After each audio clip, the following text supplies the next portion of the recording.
La pensée rationnelle est irrationnelle. Le monde moderne est fondé sur la pensée rationnelle, sur la raison, basée sur un consensus d'observation soi-disant logique, voire scientifique des choses. Or les savants et scientifiques d'aujourd'hui ne sont ni plus ni moins que des êtres en évolution. Ils ne sont pas parfaits et ne détiennent pas la vérité.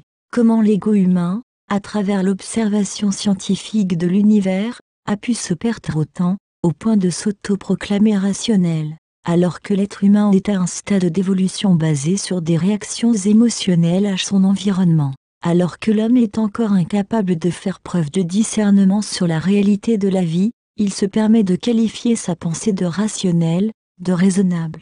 Seule la nature est raisonnable, elle atteint la perfection dans ses créations, pas l'homme. La nature est rationnelle, la vie est rationnelle. Les hommes ne sont pas à un stade d'évolution suffisant pour voir et comprendre une telle perfection, que les 5 sens ne peuvent appréhender. Un être libéré de l'ego de séparation pourrait éventuellement être raisonnable.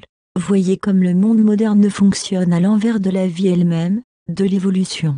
Voyez comme la pensée a besoin de respirer un nouvel air pour se libérer. Donnez-vous de l'air, en comprenant qu'observer le monde de matière ne vous montre rien de concret, seulement le fruit de la pensée densifiée au fil du temps. La condition de l'accès à la connaissance est l'alignement avec la création, cet esprit unique, commun à tous, capable de dépasser l'entendement et de créer la perfection de l'univers. Ce créateur est en chacun de nous et ne demande qu'à s'exprimer. C'est un flux, un courant de vie qui nous traverse depuis notre arrivée sur ce monde, mais que les croyances fausses engrammées dans notre mental ne cessent de bloquer. Il suffirait que l'homme laisse tomber tout ce qu'il croit savoir pour que ce monde revienne à plus de simplicité et d'harmonie avec les lois naturelles. C'est seulement ainsi que nous pourrons vivre libres. C'est seulement ainsi que nous pourrons exprimer ce que nous sommes, dans le respect des autres et de l'environnement.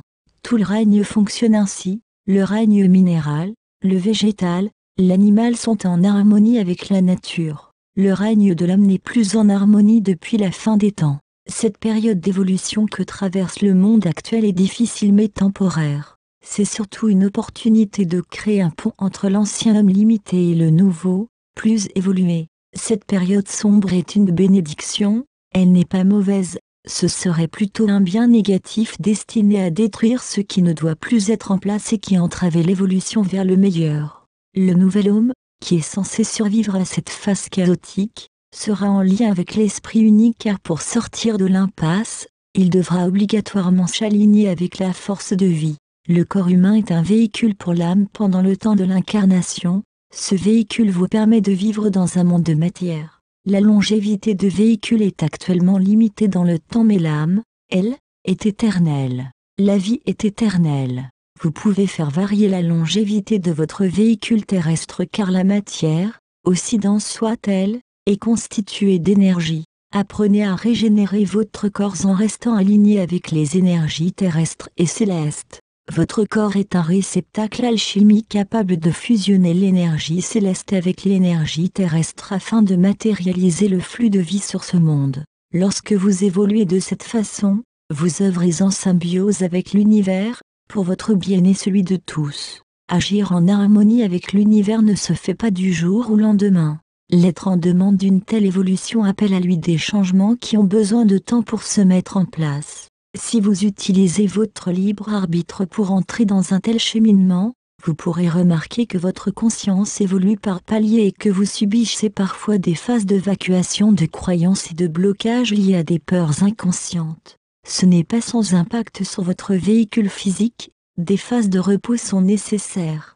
Vous avez toute une vie pour grandir en conscience, alors n'oubliez pas de profiter de celle-ci avant tout en respectant votre propre rythme. Attention au piège de l'ego qui veut tout de suite et n'oubliez pas que la clé est dans votre cœur. Ce dernier est votre meilleur ami sur ce chemin de la pleine conscience, c'est votre lien avec la nature. Apprenez à donner sans attente et laissez la vie vous rendre votre contribution sous la forme prévue pour votre âme. Que votre route soit parsemée de roses et de lys et que leurs effluves vous guident vers votre destinée. Je parle des temps dont les livres d'histoire officiels ne mentionnent toujours pas l'existence.